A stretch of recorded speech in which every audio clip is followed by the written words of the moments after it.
नमस्कार। टीजीएस में आपका स्वागत है और हम नई सीरीज के साथ आपके साथ फिर मुखातिब हो रहे हैं और मेरे साथ हैं पशुपालन विशेषज्ञ डॉक्टर रावताराम जी भागर साहब, जो केवी के दांता में काम देखते हैं। तो बहुत सारी बातें करें, किसानों से भी जुड़ी हुई बात करेंगे, पशुपालन से जुड़ी हुई बात करेंगे और बाड़मेर के जो पूरा ये सिस्टम चल रहा है खेती का, इस पूरे विषय पर चर्चा करेंगे विस्तृत। आज बात आप सबसे जुड़ी हुई है, किसानों से जुड़ी हुई है, आम आदमी से जुड़ी हुई है और सर से बहुत सारे विषयों पे जानेंगे। जो अपन सब बड़े हुए हैं, जहाँ से जिस भूमि से अपन निकले हैं, अपन खेतीहर लोग हैं, तो खेती में आज के समय में खेती कैसे मॉडर्न किया जाता है, खेती में क्या नवाचार किए जा सकते हैं, उन सारे विषय पर बात करेंगे। मेरे साथ डॉक्टर साहब का सर स्वागत है आपका। धन्यवाद। राम राम। और सर ने समय दिया, उसके लिए मैं सर का आभार व्यक्त करता हूँ।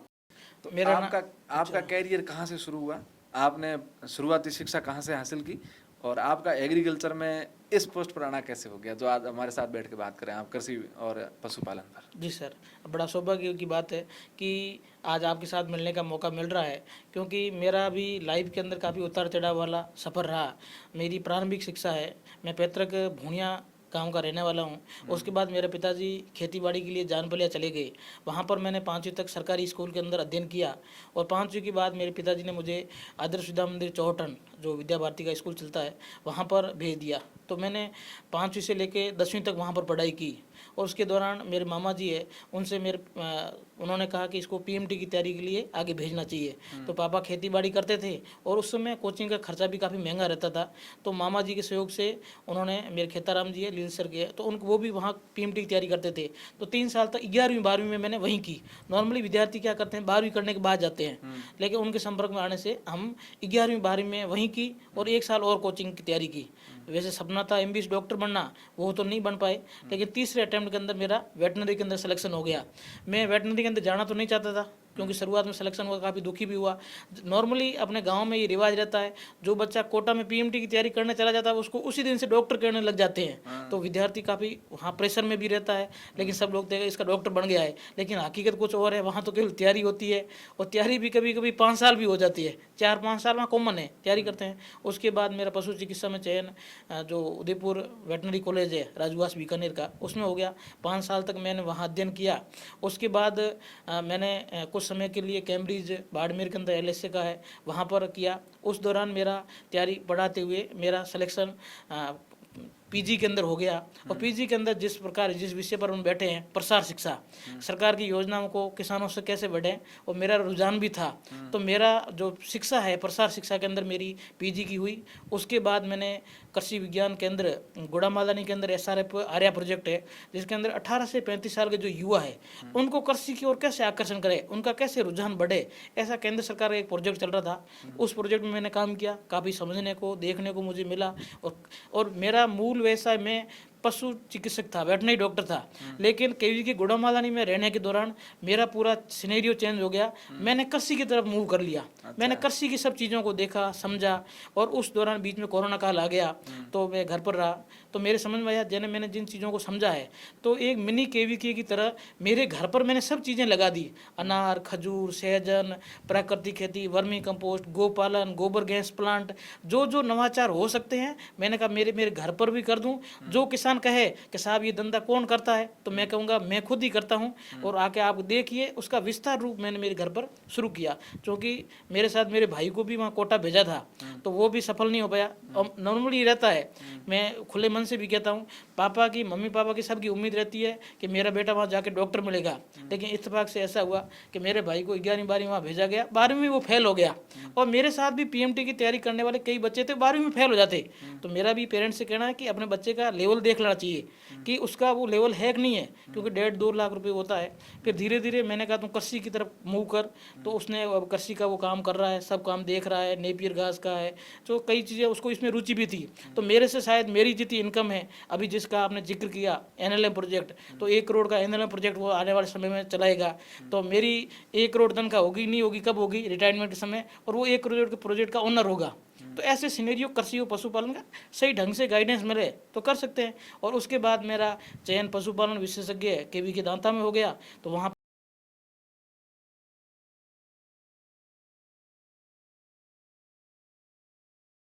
के अंदर पशु चिकित्सा अधिकारी रिजल्ट हुआ है, तो कृषि के अंदर खूब समझा, समझा पढ़ा और अब मैं मूल व्यवसाय मेरा पशु चिकित्सा का सेवा है, उसके अंदर पशुपालन विभाग के अंदर सेवाएं दूंगा। बाड़मेर जिले के अंदर मुझे जब सिलेक्शन हुआ तब तो मुझे ऐसा बहुत ही महसूस होता है यार एमबीबीएस डॉक्टर नहीं मिला, लेकिन अब मुझे एक तनिक भी इतना मन में अंदर नहीं है कि मैं वेटनरी डॉक्टर ही बेस्ट हूँ और वेटनरी डॉक्टर बन के मैं बाड़मेर जिले के किसानों की सेवा कर रहा हूँ और देश के आईसीआर के सब इंस्टीट्यूट में देखने को पशुपालन को देखने का जो मौका मिला वो मेरे लिए बड़ा एक सौभाग्य एक गर्व की बात है। तो जिस व्यक्ति को जो कार्य मिल जाए उसको बड़े मन से संयोग से करेंगे तो निस्संदेह रूप से उसमें सफलता भी मिलेगी और आप सब युवाओं को जो श्रोता है उनको भी जो व्यक्ति जो कार्य कर रहा है उससे पूर्ण निष्ठा से किया जाए, पूरा समर्पण से किया जाए। आपको हो सकता है कुछ परेशानी होगी, कुछ समस्याएं भी आएगी, लेकिन जब समर्पण से दृढ़ निश्चय से आप लगे जाओगे तो किसान कुछ भी कर सकता है। जब बाड़मेर जैसे इलाके के अंदर खजूर और अनार की खेती हो सकती है तो आपको तो अपना भरण पोषण करना है, किसी भी योजनाओं के तरफ पीछे बढ़ जाइए और हम केवी के सब लोग काम कर रहे हैं तो आप इनसे आइए, जुड़िए और अपना एक टारगेट निश्चित करके समय पर काम करेंगे तो निस्संदेह रूप से आप सब सफल होंगे। और पहला ही सवाल मेरा आपसे यही है कि बाड़मेर के अंदर ये जो एग्रीकल्चर है इसकी पढ़ाई बहुत कमजोर है, तो यहाँ का बच्चा कैसे एग्रीकल्चर की पढ़ाई करे, इस विषय में आप मुझे विस्तृत जानकारी बताएं। बिल्कुल सर, ये आपने बहुत अच्छा विषय है क्योंकि वर्तमान समय के अंदर हम देखें तो बाड़मेर में जितने भी कृषि की पोस्ट है, कृषि अधिकारी है या अन्य जो भी पोस्ट है वो बहुत कम थी, लेकिन पिछले समय में हमारे बाड़मेर जिले के अंदर 3 कृषि महाविद्यालय यहाँ के जन प्रतिनिधियों के प्रयासों से बाड़मेर के अंदर एक है, एक बाईतू के अंदर है, एक गुड़ा मालानी के अंदर है।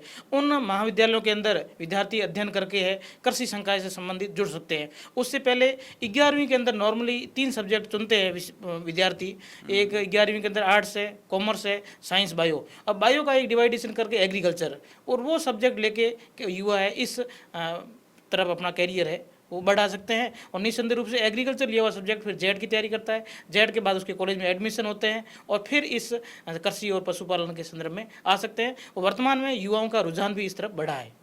मुझे एक व्यक्ति ने सवाल भेजा कि मैंने एग्रीकल्चर ली जी स्टूडेंट ने जी और मैंने आईसीआर की तैयारी करी जी, मेरा सिलेक्शन नहीं हुआ और 1 साल बाद मुझे मजबूरन डिपार्टमेंट को चेंज करना पड़ा। अब मैं आर्ट से बीए कर रहा हूँ, मैंने उदयपुर जाकर तैयारी करी।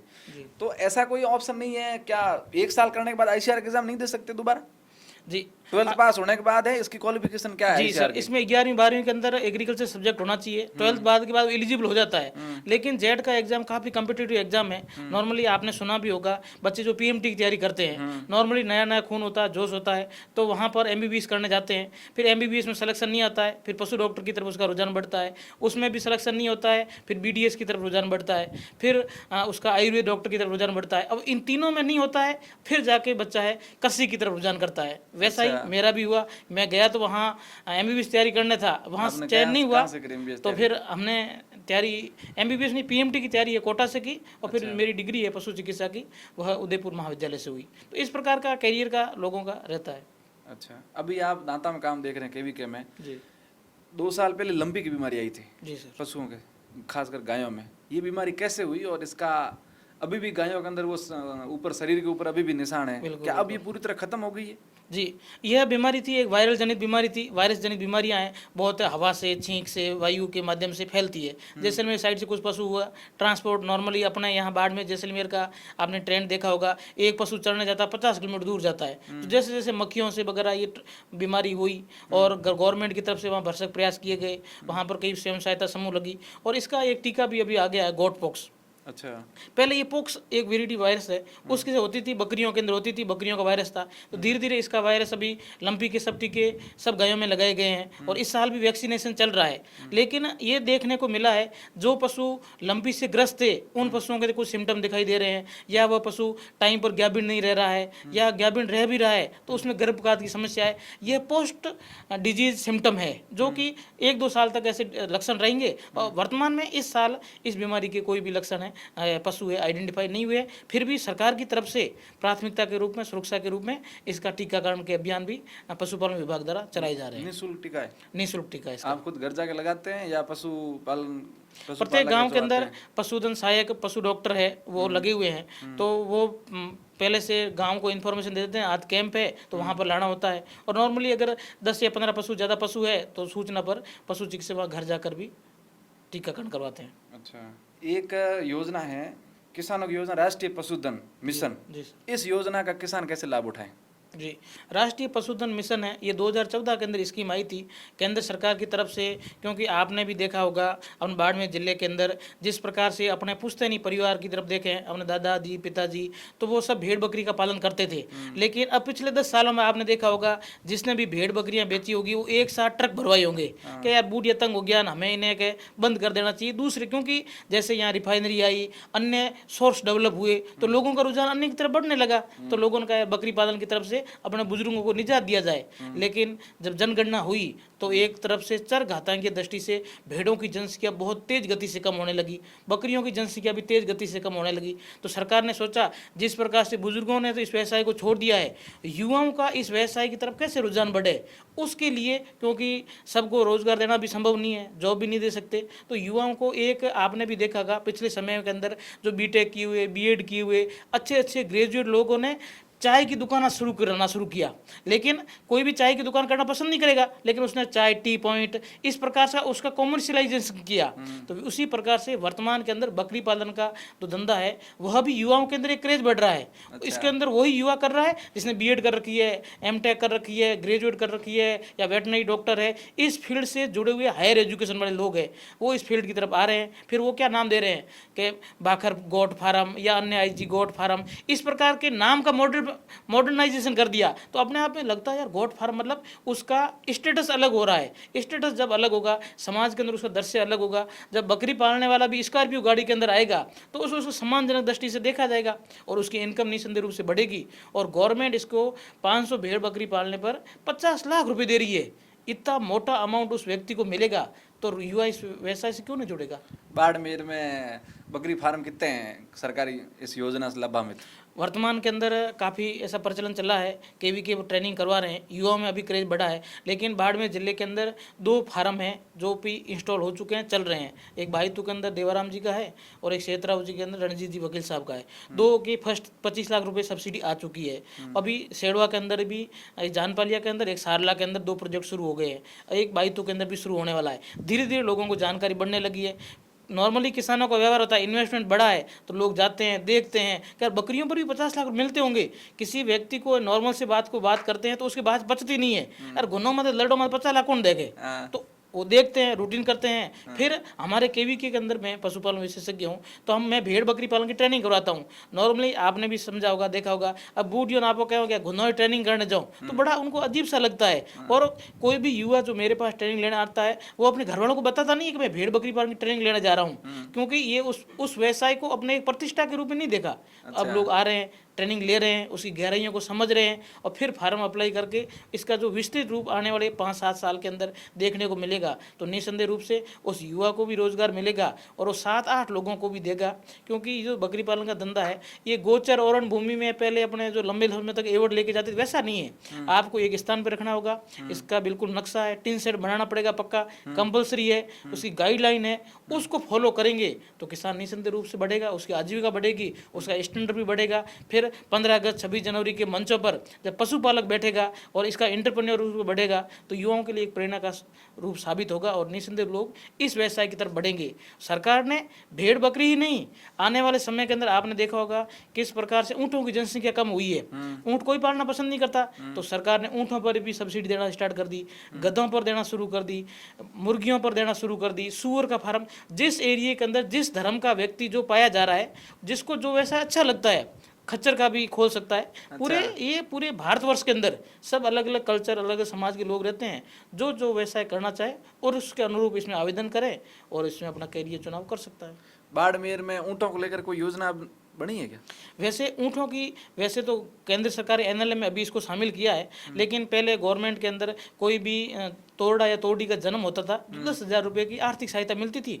इस बार गवर्नमेंट ने 10,000 को बढ़ा के 20,000 रुपये आर्थिक सहायता कर दी है। अगर कोई पशुपालक के नया बछड़ा तोड़ा या तोड़ी जन्म होता है तो 20,000 रुपये आर्थिक सहायता दी जाती है और ऐसी कोई ज़्यादा स्कीम नहीं है। लेकिन इसका शुगर में उपयोगी है। तो बाड़मेर के अंदर आसपास कई रबारी लोग हैं, दूध पालते हैं और बाड़मेर भी कोई लोग, आपने भी सोशल मीडिया में देखा होगा, वो दूध पीने जाते हैं। तो शुगर में इसका उपयोग है। इसका दूध हैंड टू हैंड मिल्किंग होती है। हमारे भी, मेरे पापा जी को शुगर हुआ था तो पहले बहुत समय में रखते थे, हमने भी सांड लेके आए शुगर का। उसका दूध अच्छा होता है, पौष्टिक होता है, लेकिन उसको चराना वगैरह वो भी काफ़ी मेहनत का काम है। इनका दूध शुगर कैसे ठीक करता है? इसके अंदर दूध के अंदर क्वालिटी पाई जाती है, ऐसी एंटी शुगर के उसमें मिनरल्स पाए जाते हैं, तो उसका सेवन करेंगे तो उसके शरीर के अंदर उस लेवल को कम करती है।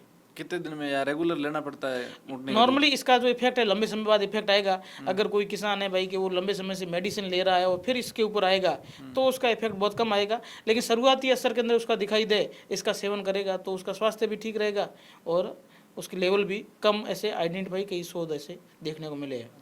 बाड़मेर के अंदर मुर्गी पालन के हैं? जी, मुर्गी पालन का व्यवसाय वैसे बाड़मेर जिले में कम हुआ, लेकिन पिछले दशक में अंदर आपने देखा होगा जिस प्रकार से यहाँ पर ये रिफाइनरी आई, तो रिफाइनरी में जो काम करने वाले व्यक्ति है वह बाड़मेर जिले से अन्य जिलों के हैं, तो उनका मूल भोजन क्या है? उनका मूल भोजन है मछली, चावल, मुर्गी।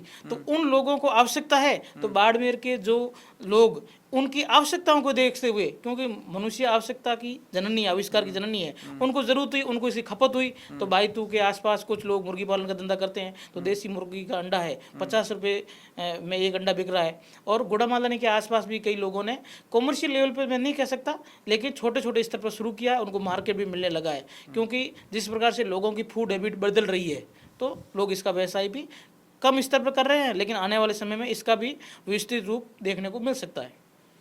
यहाँ पर आप ये कह रहे हैं कि भाई कृषि फार्म और ये जो गॉड फार्मिंग का मामला बढ़ रहा है, बच्चों को इस तरफ एक्टिव किया जा रहा है, युवाओं को रोजगार को लेकर के, लेकिन गांव में आज भी अगर आप जाके बात करोगे ना कि मैं गॉड फार्मिंग का काम करूंगा या मैं पशुपालन काम करूंगा, तो लोग इसको ज्यादा देखते नहीं। इसका क्या कारण है कि लोग इसको बहुत हल्के में लेते हैं? अपने यहाँ बाड़मेर के लोग भी, जिनकी पीढ़ियां पशुओं के साथ बीती है। बिल्कुल आपकी सही बात है, क्योंकि नॉर्मली पहले क्या अकाल ज़्यादा पड़ते थे, लोगों का एक कृषि और पशुपालन दो ही आधार थे, तो लोग पशुपालन पे ज़्यादा निर्भर रहते थे। लेकिन समय के अंदर चेंज हुआ, लोगों के लाइटों की व्यवस्था होने लगी। बाड़मेर जिले के अंदर आपने देखा होगा पिछले 10 सालों के अंदर, पहले अपने बाजरा मूंग मोठ की खेती करते होंगे, लेकिन वर्तमान समय के अंदर बाड़मेर जिले में जितनी डाइवर्सिटी पाई जा रही है इतनी किसी जिले में नहीं है। खजूर यहाँ हो रहे हैं, अनार यहाँ हो रहे हैं, अंजीर यहाँ हो रहे हैं, और जितने भी प्रकार के जैसे कुछ किसान है जो नींबू की भी खेती करते हैं, सहजन की भी खेती होने लगी है। ये हालांकि कुछ किसान मछलियां भी पालने लगे हैं, ऐसे भी आपको देखने को मिलेगा। तो ये प्रकार की इतनी डाइवर्सिटी देखने को मिल रही है, तो निसंदेह रूप से जब डाइवर्सिटी आई, लोगों का परिवर्तन चेंज हुआ और सरकार ने सब्सिडी भी देने शुरू की, तो क्योंकि जो योजनाएं हैं पहुंच रही है, ऐसी बात नहीं है। जो केवी के कृषि विभाग में, जैसे मैं कृषि विभाग की बात करूं तो अनार पर सब्सिडी देने लगी है, खजूर के बगीचे भी स्थापित धीरे धीरे हो रहे हैं, उस पर भी सब्सिडी मिल रही है, तो रुझान होने लगा है। लेकिन ग्रामीण परिवेश के जो किसान, जिस किसानों का मैंने पहले भी आपको कहा था, जो किसान 12वीं या बीए बीएड किया हुआ युवा ही एनएलएम की योजना का फायदा ले पाएगा। नॉर्मल किसान जो साफे वाला किसान है, उसके अंदर मैं उसको बोलूंगा कि आप मेरे पास आइए, मैं आपको 7 दिन में भेड़ बकरी पालन की ट्रेनिंग दूंगी, तो बाबू हसन डूक जी क्या डॉक्टर साहब रहने दो, कि मैं तो पूरी जिंदगी वही काम किया है। लेकिन उसको टेक्निक को समझना पड़ेगा। पार्ट क्या है ट्रेनिंग का जैसे अपन एक पर्टिकुलर विषय पे आते हैं जी, गॉड फार्मिंग पे, जी सर, बकरी पालन पे। जी, बकरी पालन इस योजना का लाभ उठाएं, इसका चलो गाइडलाइन है, आपसे संपर्क करें, आप उनको बता देंगे भाई ये योजना, ये डॉक्यूमेंट चाहिए। लेकिन आप ट्रेनिंग में उनको क्या देते हैं? ट्रेनिंग में आप क्या सिखाते हैं, कैसे बकरी पालना, क्या करना होता है? आपका बिल्कुल वाजिब सवाल है। जिस प्रकार से आपने आगे अपन जिस कुर्सी पर बैठे हैं उसके 4 पागे हैं। जब किसान ट्रेनिंग लेने आता है तो हम उसको ये बताते हैं कि कोई भी वैज्ञानिक ढंग से बकरी पालन करो, भेड़ पालन करो या पशु पालन, गाय करो चाहे भैंस पालन करो, उसके 4 पायदाने हैं। 4 पायदाने क्या है? पहला बात तो है उन्नत नस्ल, उसकी नस्ल है बहुत अच्छी होनी चाहिए। किसान को ये पता ही नहीं है कि मेरे पास नस्ल कैसी है। अब किसान कहेगा नस्ल क्यों होया करे, तो नस्ल का भाई सीधा सा किसानों को मैं एग्जाम्पल देता हूँ। एक तो जो अपने घरे घुनी हुआ है, बिना आपको कहा करो टाटो, तो टाटा वर्ड अपन उसके लिए यूज करते हैं जो बिल्कुल कम प्रोडक्शन देती है। और फूलड़ी लापड़ी नाम किसको बोलते हैं? जिसका प्रोडक्शन बहुत ज्यादा है। तो अपने को ऐसे पशु रखने हैं जिनका उत्पादन बहुत ज्यादा है, दूध बहुत ज्यादा देते हैं, तो नस्ल का चुनाव भी अच्छा करना जरूरी है। नस्ल कितने प्रकार की होती है बकरियों में? जैसे बकरियों की बाढ़, राजस्थान की बात करूं तो अपने यहाँ पर नस्ल पाई जाती है मारवाड़ी, और राते कलर की जो बकरी होती है सिरोही, सफेद कलर की बकरी होती है सोजत, और अलवर की साइड जखराना। राजस्थान के अंदर 4 रजिस्टर्ड नस्ल है। पूरे भारत के अंदर 50 से अधिक नस्लें पाई जाती है। तो बहुत सारी नस्लें हैं। कुछ लोग आपने देखा होगा हैदराबादी भी बकरे लेके आते हैं। तो उस नस्ल को भी किसानों को समझना पड़ेगा कि यार नस्ल की इंपॉर्टेंस कितनी है। और दूसरे पायदान की बात करूं, पशुओं की आवास व्यवस्था, तो आपने भी देखा होगा पुराने समय के अंदर तू ताटिया बनाता, बाड़ा बनाता, लेकिन अब ये कल्चर खत्म करके लोग खूंटी पर बांधने लग गए। इस पर बहुत कम लोग ध्यान देते हैं। किसी भी पशु का अगर आवास अच्छा हो, बड़े बड़े गुजरात के अंदर डेयरी फार्म आपने देखे होंगे, तो वो लोग दूध निकालते समय उसके म्यूजिक चलाते हैं ताकि मेरा पशु दूध ज़्यादा दे। और अपने नॉर्मली गांव में क्या होया करे, कोई दूध नहीं दे हावड़ झाल पर होंपट बजाया करे, तो मतलब उस पशु का ऐसा व्यवहार करने से ही 1 किलो दूध कम हो जाएगा। ये जानकारी आपके साथ भी मैं साझा कर रहा हूँ, और किसान भी ऐसे सुनेंगे तो उनको अचंभा होगा, ऐसा होता है कि नहीं होता है। ऐसा फिर होता आप है। होता भी है, और आपने देखा हो जिस दिन पशु दूध नहीं दे रहा है उसकी इच्छा के विरुद्ध अपन दूध निकालते हैं तो 1-2 किलो दूध कम देता है। तो अपन को पशु की साइकोलॉजी समझनी पड़ेगी, उसको ठीक कैसे रखा जाए, उसको खुश कैसे रखा जाए। तो आवास व्यवस्था अच्छी होनी चाहिए। कीचड़ वगैरह होते हैं तो पैरों में फुंसियाँ हो जाती है, बारिश के समय में ज़्यादा समय तक अगर आवास नहीं बना हुआ है तो भेड़ बकरियों की भी डेथ भी होने लगती है, अपन ने भी देखा होगा। तो दूसरा पहलू है आवास व्यवस्था। तीसरा है पशुओं की आहार व्यवस्था। आहार व्यवस्था के अंदर पशुओं का सूखा चारा, हरा चारा, दाना, ये तीनों चीजें पशु को देनी होगी। नॉर्मली किसान का क्या व्यवहार है, चाहे बराड़ो घणो ही है, भारा लाभ रो डोका नोको या घा नोको, लेकिन उस घास को जरूरत नहीं है, उसको सूखा चारा भी चाहिए, उसको दाना भी चाहिए। जिस प्रकार से किसी शादी ब्याह में आप लोग जाते हैं तो अपन क्या इच्छा करते हैं, या रसगुल्ला भी हो, सब्जी भी हो, पनीर भी हो, आइसक्रीम भी हो, कोई दही खिला दे और बढ़िया। मतलब अपने भी दिमाग के अंदर ये इमेजिन है, तो अपन को ये समझना पड़ेगा यार पशु के दिमाग में भी ये चलता है, लेकिन वो अपना पालतू पशु है, उसको इच्छा के विरुद्ध जा नहीं सकता। कहीं आपने भी किसी पशु को ले जा रहे तो मुंह मारते देखा होगा, वो हरे चारे में, पर उसकी इच्छा तो कर रही है, लेकिन उस साइकोलॉजी को समझना, ये पूरा अब उसको समझाते हैं। और चौथा भाग अभी मैं आपको बता दूं, वो है पशुओं का स्वास्थ्य एवं टीकाकरण।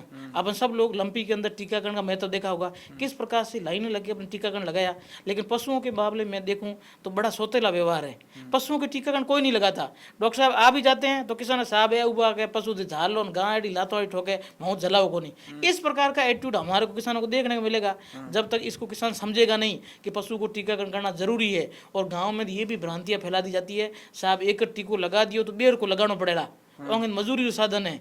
तो इस कंडीशन को समझना पड़ेगा, और किसान इन 4 पायदानों को जब समझ लेगा तो निसंदेह रूप से वो वैज्ञानिक बकरी पालन अपने को बकरी का पर पशु कितना प्रोडक्शन दे रहा है। अगर कोई किसान, मैं आपसे भी पूछूं, अगर आपके घर पर ही पिछले समय किसी ने पाली होगी तो नॉर्मली किसानों को पता रहता है मेरी गाय कब ब्याएगी, पूनमरी ब्याई, बीजरी ब्याई, तीसरी ब्याई, उनको बड़ा आइडिया रहता है। अगर मैं किसान को पूछूं आपकी बकरी कब ब्याने वाली है तो उनका कोई रिकॉर्ड नहीं है, कोई पता नहीं है। और कितने पशु ज्ञाबीन है वो भी रिकॉर्ड नहीं है। कि वर्तमान का समय ऐसा है, पर पशु पर ध्यान देना पड़ेगा, उसका प्रोडक्शन कितना है। और एक बकरी 1.5 साल के अंदर 4 बच्चे दे और एक बकरी 5,000 में बिक जाए, मतलब एक बकरी से 20,000 रुपये कमा सकते हो। ऐसी कैलकुलेशन जब किसान करने लगेगा तब वो प्रॉफिट में आएगा। और ऐसा ही हम ब्रेन उस युवा को ट्रेन करते हैं, 5 दिन तक उसके दिमाग के अंदर ये चीज़ हम लगाते हैं कि इससे तू प्रॉफिट कमा सकता है, तू फाइट कर सकता है। लेकिन उससे पहले उसको स्वयं से लड़ना पड़ेगा, समाज से लड़ना पड़ेगा, अपना मेंटल स्ट्रॉन्ग करना पड़ेगा, तब जाके इस व्यवसाय के अंदर आएगा। क्योंकि जितनी इसमें प्रॉफिट दिख रहा है उतना नुकसान भी है। अगर नॉर्मल व्यक्ति ने पूरे सोचे समझे ये बिजनेस शुरू कर दिया तो वो निसंदेह रूप से नुकसान में चला जाएगा, क्योंकि उसको पता नहीं चलेगा टीकाकरण कब कराना है, डीवर्मिंग कब करानी है, इस पशु की कंडीशन क्या है। नॉर्मली एक पशु है जब 5 महीने के अंदर गाभिन है तो उसको क्या देना पड़ेगा, उसको दाना देना पड़ेगा, वो उसको पता ही नहीं होगा। तो सब मॉनिटरिंग वगैरह वर्तमान समय के अंदर आपने भी कई ऐसे देखे हैं जिसको प्रिसीजन लाइव स्टॉक फार्मिंग कहते हैं। उसके अंदर पशु का मूवमेंट कैमरे से देख सकते हैं, वो पशु गाभिन कब रहा है वो भी देख सकते हैं, उसको दाना कितना दिया है। युवा है, टेक्नोलॉजी है, फ़ोन के माध्यम से अपने फार्म का देखभाल कर सकता है। मैं यहाँ बैठा देख सकता हूँ कि मेरे फार्म के CCTV कैमरे लगे, मेरे पशु की गतिविधि क्या है, दाना दिया कि नहीं दिया, पानी दिया कि नहीं दिया है। टेक्नोलॉजी को निसंदेह रूप से युवाओं को साथ करना पड़ेगा, और उन टेक्नोलॉजी को समावेश करते हुए युवा इसमें करियर बढ़ा सकता है। अपन पशुपालन की बात करते करते मैं अब बाजरा अनुसंधान केंद्र पर और कृषि पर आना चाहूँगा। बाड़मेर के अंदर कृषि के क्या नवाचार हो रहे हैं, कौन कौन सी फसलें नई यहाँ पैदावार हो रही है, और बाजरा अनुसंधान केंद्र बाड़मेर के लिए कितना मील का पत्थर साबित होगा कृषि के मामले। जी, बाड़मेर जिले के अंदर वैसे मैंने डाइवर्सिटी की बात की तो अगर रबी की फसलों की बात करें तो जीरा है, इसबगोल की खेती अब करने लगे, रायडे की खेती भी करने लगे। खरीफ के अंदर मैं बात करूं तो बाजरा है, मूंग है, मोठ है, ग्वार है, ये करने लगे। लेकिन पिछले समय के अंदर हॉर्टिकल्चर का मैं बात करूं तो अंजीर की खेती, अनार की खेती, अनार का सबसे बड़ा हब अपना है, खजूर का यहाँ है, अंजीर के है, तो इनकी खेती भी करने लगे हैं। ये बढ़िया तरीके से होती है फसल। बिल्कुल, इसकी खेती आप अगर गुड़ामादानी साइड के अंदर जाओगे तो हर खेत के अंदर एक अगर किसी किसान से पूछोगे आपकी कितनी इनकम है तो वो कहेगा 20 लाख 15 लाख 17 लाख। तो काफ़ी हो रहा है। अनार का खजूर के भी बगीचे काफ़ी जगह सेडवा की साइड लगे हैं और हर जगह खजूर का भी प्रचलन बढ़ने लगा है। और वर्तमान के अंदर सहजन मोरिंगा ड्रम स्टिक है, इसकी भी खेती किसान करने लगे हैं। इसकी फलियाँ आती है कर्नाटक महाराष्ट्र, वहाँ पर इसका मार्केट है अहमदाबाद के अंदर, लोग ट्रांसपोर्ट की सहायता से बेचते भी है। और वर्तमान में यहाँ पर बाड़मेर जिले के अंदर पोली हाउस भी खुलने लगे हैं जहाँ खीरा की टमाटर की इसकी भी खेती करने लगे हैं। वर्ष 2024 से इसको चूँकि मिलेट सीरीज के रूप में मनाया जाता था। और अपने बाड़मेर जिले के अंदर बड़ी गौरव की बात है, माननीय पूर्व केंद्रीय कृषि राज्य मंत्री कैलाश जी के अथक प्रयासों से एक हैदराबाद के अंदर इंस्टीट्यूट है और उसका रीजनल इंस्टीट्यूट गुड़ामालानी के अंदर खोला गया है। बाजरा अनुसंधान केंद्र जी अभी चर्चा में चल रहा है कि पत्थर चोरी हो गया वहाँ से, तो नहीं ऐसा कुछ नहीं है। जो वहाँ पर जो उद्घाटन हुआ था उसके बाद पास के अंदर बीज का एक अनुसंधान केंद्र है, वहाँ पर अभी 2 वैज्ञानिकों की पोस्टिंग हो गई है और वहाँ पर उसका क्षेत्रीय कार्यालय चल रहा है। और बाड़मेर जिले के अंदर बाजरे की बिस्किट है, नमकीन है, कुरकुरे हैं, इस प्रकार की ट्रेनिंगें भी की जा सकती है और काफ़ी बाउंड्री का काम चल रहा है, काफ़ी बड़े विषय। और आने वाले समय के अंदर आप देखोगे किस प्रकार से एक मात्र ICAR का इंस्टीट्यूट बाड़मेर जिले के अंदर आना अपने लिए बहुत बड़ा एक गर्व का बात है। ये केंद्रीय कृषि राज्य मंत्री कैलाश चौधरी के प्रयासों से हुआ जी, लेकिन काफी राजनीति हुई इस विषय पे, वो अलग कारण है, अपन उस पर नहीं जाएंगे। लेकिन ये वाकई में किसानों की दिशा बदल देगा बाजरा अनुसंधान केंद्र ये। बिल्कुल सर, आपने जैसे पूर्व में पूछा मेरे से कि किस प्रकार से युवा चेंज कर सकते हैं। बाड़मेर जिले के अंदर 2 कृषि विज्ञान केंद्र है। अगर ये चीज़ मैं कहूँगा कि किसानों को पूछोगे, आप भी पूछोगे, आपके माध्यम से काफ़ी लोग जुड़े भी देखेंगे भी कि कृषि विज्ञान केंद्र किसानों का स्कूल है। लेकिन बाड़मेर जिले के कई किसानों को ये ध्यान नहीं है कि कृषि विज्ञान केंद्र का काम क्या है। हमारा काम है किसानों को ट्रेनिंग देना, प्रशिक्षण देना। बच्चे तो पढ़ाई करने, BTech करने कॉलेज में चले गए, महाविद्यालय चले गए, उनके किसान हैं, उनके पिताजी है जो खेती बाड़ी कर रहे हैं, उनको कोई समस्या आएगी तो वो कहाँ जाएंगे, वो हमारे पास आएंगे। बाड़मेर जिले में 2 कृषि विज्ञान केंद्र है, पहला जहाँ मैं पोस्टेड हूँ कृषि विज्ञान केंद्र दाता, दूसरा कृषि विज्ञान केंद्र गुड़ामालानी। यहाँ पर समय समय पर प्रतिदिन कई किसान विजिट करने आते हैं, वहाँ पर मिट्टी पानी की जांच करते हैं, नवाचार को कैसे अवगत कराएं, कोई उनकी समस्या, जीरे में कोई समस्या आ रही है, वो बकरियों की योजनाओं का कैसे, पर ऐसे अनेकों केंद्र और राज्य सरकार की योजनाएं हैं, वह KVK के माध्यम से एक एक्सटेंशन एक्टिविटी का कार्य हम कर रहे हैं। और ICAR के इंस्टीट्यूट अगर मैं बात करूं, सबसे ज़्यादा ऊँटों का अपना ICAR इंस्टीट्यूट है वो बीकानेर के अंदर है, केंद्रीय उसका कैमल अनुसंधान केंद्र। और भेड़ और बकरियों का अनुसंधान केंद्र अभिकरनगर टोंक में है, ठीक है ना। मखदूम मथुरा के अंदर बकरियों का अनुसंधान केंद्र है। जितने भी स्पीसीज पाई जा रही है, जितनी भी सब्जियां पाई जा रही है, इन सब के बड़े बड़े ICAR इंस्टीट्यूट देश के किसी न किसी कोने में है। बाड़मेर जिले के अंदर चूंकि बाड़मेर में बाजरा उत्पादन अपन ही सब लोग सबसे ज़्यादा करता है, पश्चिमी राजस्थान, तो यहाँ पर निसंदेह रूप से होगा, इसके प्रोडक्ट भी आएंगे, उसकी अच्छी किस्म की बीजें भी आएगी, अनुसंधान होगा, खोज होगा, तो निसंदेह रूप से फायदा किसानों को मिलेगा। यहाँ के लोग इस पर अध्ययन करेंगे, यहाँ के विद्यार्थी है जो आपने शुरुआत के अंदर विषय छोड़ा था कि यहाँ कृषि में कैसे जुड़ें, तो निसंदेह रूप से तो उसके अंदर पोस्टें आएगी, तो लोग भी होंगे, जानकारी मिलेगी। और अन्य प्रकार की गतिविधियों का भी एक समावेश, एक ज्ञान और दिशा देने का केंद्र बाजरा अनुसंधान केंद्र बनेगा। वो आने वाले 5 या 10 सालों के अंदर आपको देखने को मिलेगा। जिस प्रकार से मैंने आपको पूर्व में बताया, जो ये चेंज मिला ये कृषि विज्ञान केंद्रों के रूप से मिला, जो वर्तमान में और ज़्यादा कोई चेंजेस मिलेंगे तो वो बाजरा अनुसंधान केंद्र, वो ऐसे कई प्रकार के केंद्र की स्कीमों से किसानों को फायदा मिलने से। बाजरे की पैदावार कैसे बढ़ा सकते हैं? देखो, बाजरे की नॉर्मली मैं अगर बात करूं तो बाजरा मूलतः पहले अपन क्या करते थे, जो देसी बाजरा का बीज रखते थे उस पर करते थे।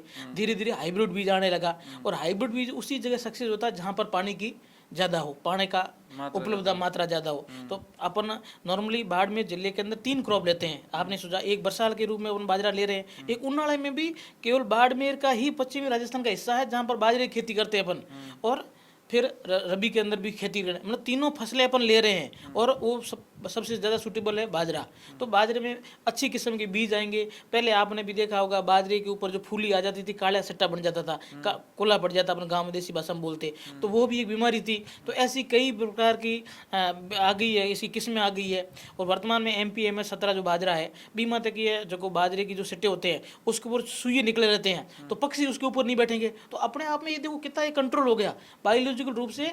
पक्षी नहीं तो गाँव में आपने देखा होगा नॉर्मली लोग अपने अपने देसी तरीके से जुगाड़ करते रहते हैं कि भाई बाजरा पक गया है, सट्टे लेने से पहले उसके बचाव के लिए। तो एक नेचुरल रूप से एक जेनेटिक इंप्रूवमेंट बाजरे के बीज के अंदर ऐसा हो गया, और कई प्रकार के डिजीज रेजिस्टेंट हो जाएगी, कम समय के अंदर पकने वाली हो जाएगी। तो ये सब प्रयोग से, अनुसंधान से ही संभव हो पाएगा।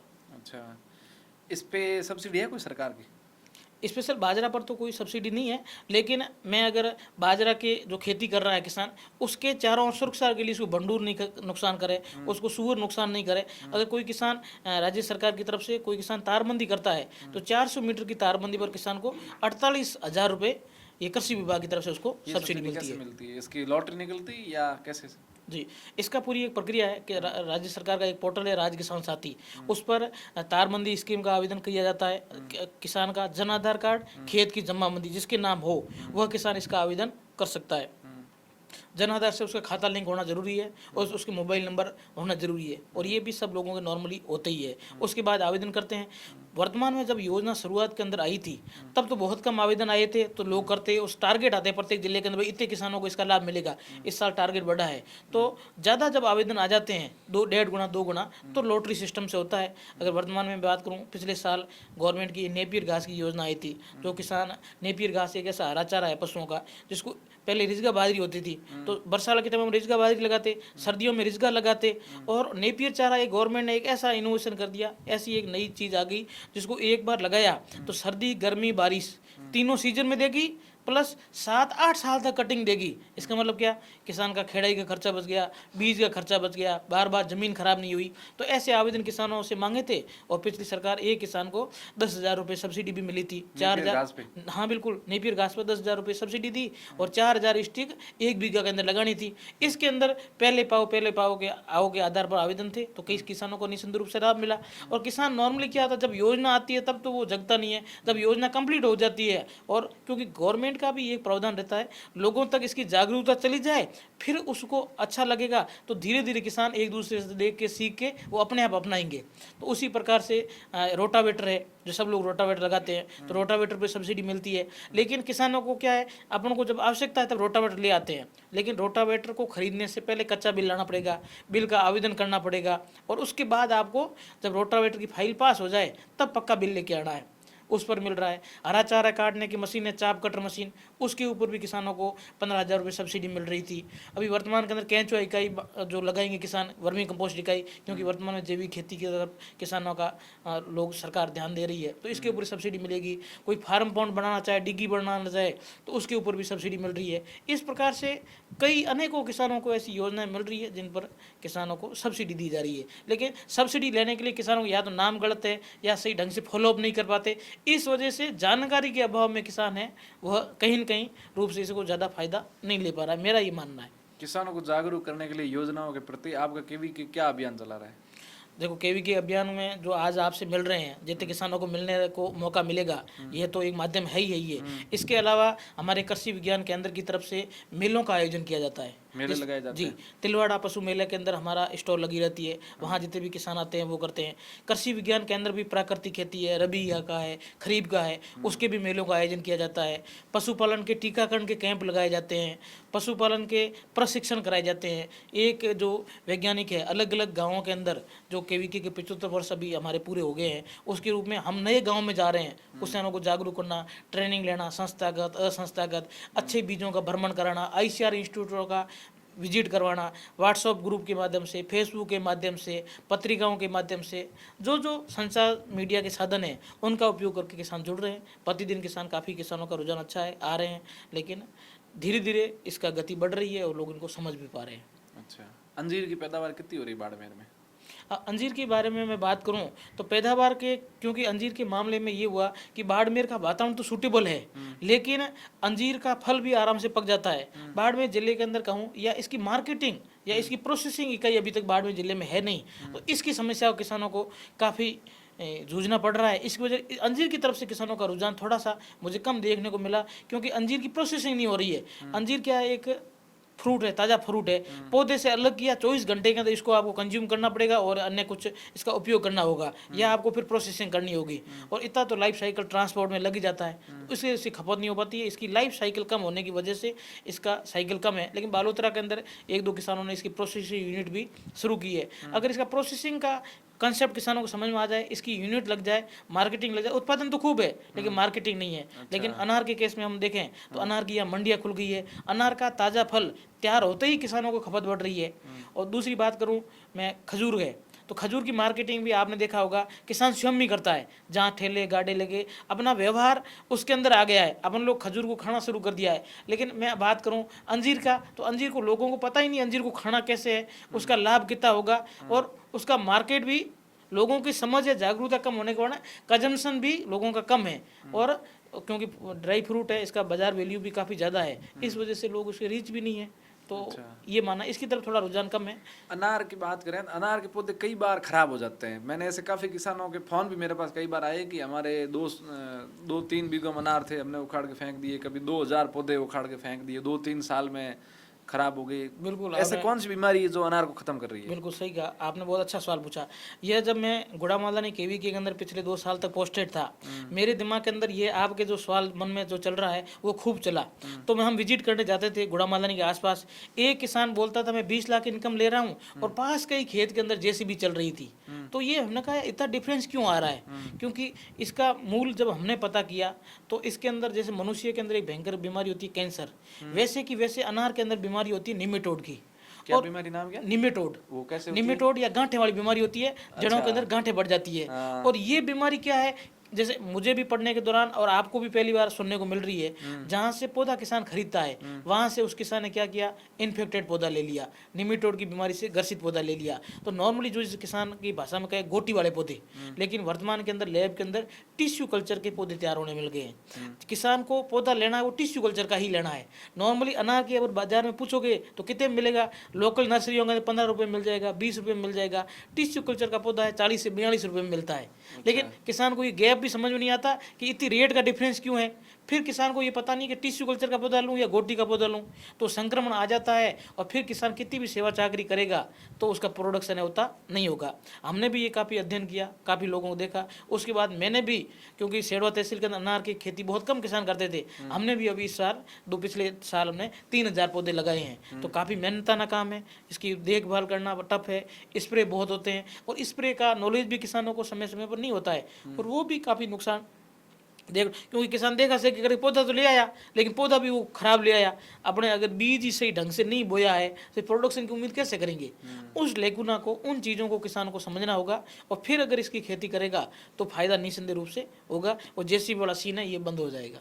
अच्छा, तो अनार की आप जागरूकता को, शिक्षा के बारे में दे रहे हैं, अनार की ट्रेनिंग के, अनार की खेती कैसे करनी चाहिए आपके यहाँ केवीके में, दाता में या गुड़ामालानी? हाँ, गुड़ामालानी केवीके में अंदर बागवानी के, दोनों केवीके के अंदर बागवानी के विशेषज्ञ है, जो हॉर्टिकल्चर का, उसका स्पेशल काम रहता है। जो किसान बागवानी फसलों की खेती करते हैं उसकी ट्रेनिंग देना। बुढ़ीवाड़ा अनार के अंदर हम अनार के ऊपर स्पेशल मेले को आयोजन करते हैं, जो किसान अनार की खेती करते हैं वो आए वहाँ सीखे। तो इस प्रकार के जो जागरूक लोग जुड़े रहते हैं वो आते भी हैं, उनको ट्रेनिंग भी देते हैं, बीमारियों का प्रबंधन के लिए भी समय समय पर बताते हैं, और समय समय पर इस प्रकार की एडवाइजरी भी आती है। बाहर सोलापुर महाराष्ट्र में अनार का बड़ा इंस्टीट्यूट है, वहाँ के किसान भी आते हैं। अभी गुड़ामालानी में जस्ट 4 दिन पहले बुढ़ीवाड़ा के अंदर इसके ऊपर भी एक कार्यक्रम आयोजित किया था। तो इस प्रकार के कई कार्यक्रम आयोजित किए जाते हैं और किसान इसका लाभ भी ले रहे हैं। मिट्टी और पानी के परीक्षण में किसान कहाँ जाएं और कैसे करवाएं, और क्या लागत आती है? जी, जब मिट्टी और पानी की मैं बात करूं, नॉर्मली हम सब लोग हॉस्पिटल जाते हैं तो पहला काम डॉक्टर यही करता है, अपना खून लेता है, अपना यूरिन का सैंपल लेता है, और फिर एनालिसिस करता है इसमें बीमारी क्या है। अगर मेरी किसान की मैं बात करूं तो किसान क्या करता है, मेरा पड़ोसी 2 कट्टे ट्रैक्टर पे लेके आ रहा है तो मैंने DAP 2 कट्टा लाना है, डालना है, लेकिन वो एजम्पशन ये नहीं कर रहा मेरे अंदर जमीन के अंदर किस प्रकार की कमी है, जो आपने मुद्दा पूछा। इसकी जाँच कहाँ कराएं, पहला सवाल आपका ये था। इसकी जाँच बाड़मेर में 3 जगह हो रही है, एक कृषि विज्ञान केंद्र दांता, कृषि विज्ञान केंद्र गुड़ामालानी, और कृषि विभाग बाड़मेर अपना है, यहाँ पर सैंपल हो रही है। अब तीसरा बात, सैंपल कैसे लेके आएँ। तो पानी का जो सैंपल लेने का तरीका है, नॉर्मली बोतल है बिल्कुल साफ़ सुथरी होनी चाहिए, एसिड की, अल्कोहल की वगैरह ऐसी नहीं होनी चाहिए, तेल की नहीं होनी चाहिए, और मोटर को स्टार्ट करने के आधा घंटा बाद जो फ्रेश ताज़ा पानी आना वो लेना है। टांके का पड़ा हुआ पानी है वो नहीं लेना है, वो लेके आधा लीटर लेके आना है वो। और खेत के चारों कोनों से आधा किलो, और बीच में से कणे के पास से, माठ के पास से, पौधों के नीचे से या ज़्यादा खाद वाली ज़मीन है वहाँ से नहीं लेना है, और ज़मीन के ऊपरी स्तर से 1.5 फीट नीचे की ज़मीन लेना है, उसको पूरा मिक्स करना है, मिक्स करा के केवीके में लेके आना है। उसकी 100-150 रुपये शुल्क है। उसके सिफारिश के आधार पर आप जिप्सम है या अन्य प्रकार का पानी कितना खा रहा है, कितना मोटा है, तो उसके आधार पर आप अपनी बागवानी फसलें हो सकती है, नहीं हो सकती है। तो ऐसा करेंगे तो किसान को वो नुकसान नहीं होना पाएगा कि पूर्व पहले से आइडिया हो जाएगा भाई तेरे खेत के अंदर कौन सी फसल में हो सकती है। तो इस प्रकार के प्रशिक्षण इसका करा जाता परिणाम है। कितने दिन में आता है? 10 से 15 दिन में, 2-3 दिन में, जैसे भी सैम्पलिंग का जो स्टेटस रहता है, कितने सैंपल आए हुए हैं, तो उसके आधार पर किसान जाके अपने सैम्पलिंग करा सकता है। उससे फ़ायदा भी मिलता है किसानों को। इसमें शुल्क 150 रुपये का लगता है आपका। हाँ। एक पहले योजना आई थी मिट्टी परीक्षण परीक्षण की ब्लॉक स्तर पर सरकार की तरफ से, बिल्कुल सही है। उस योजना का क्या हुआ? देखो वो योजना तो आई थी, लेकिन आपकी भी मुझे लगता है काफ़ी कृषि और पशुपालन में समझ है, लेकिन वो योजना गवर्नमेंट की तरफ से 1.5 लाख रुपए की वित्तीय सहायता दी जा रही थी, लेकिन लैब को इस्टेब्लिश करने के अंदर खर्चा काफ़ी महंगा बढ़ रहा था, और एक वो लैब को प्रोसेसिंग करने में उसको 350 रुपये लागत हो रही थी। अगर नॉर्मल किसान से कहेंगे, पहली बात तो किसान मिट्टी पानी की सैम्पलिंग कराता ही नहीं है, अगर उसको कहेंगे 350 रुपये ले जा रहे हैं तो सैम्पलिंग करवा, तो वो वहाँ पर ले जाना संभव हुआ नहीं। और हमारे गवर्नमेंट के 3 इंस्टीट्यूट ऑलरेडी बाड़मेर जिले में खुल रखे हैं, वो 100-150 रुपये में कर रहे हैं, तो इतनी महंगी रेट में वहाँ पर कोई कराने गया भी नहीं। और इतने क्योंकि इंस्टीट्यूट भी जो इंस्ट्रूमेंट थे वो भी काफ़ी महंगे थे, तो 2-3 तहसीलों में शुरू हुई है, लेकिन जितना रुझान था उतना आगे नहीं बढ़ पाया क्योंकि कॉस्टली काफ़ी था। और जो युवा इंटरेस्टेड बीएससी एग्रीकल्चर की वो खोली थी, शायद उनका काम हो सकता है कि अभी चल रहा होगा, प्रोसेस के अंदर चल रहा होगा, लेकिन ज़्यादा कारगर इसलिए भी नहीं होगा क्योंकि लोग पहली बार सैम्पलिंग कराते ही नहीं है।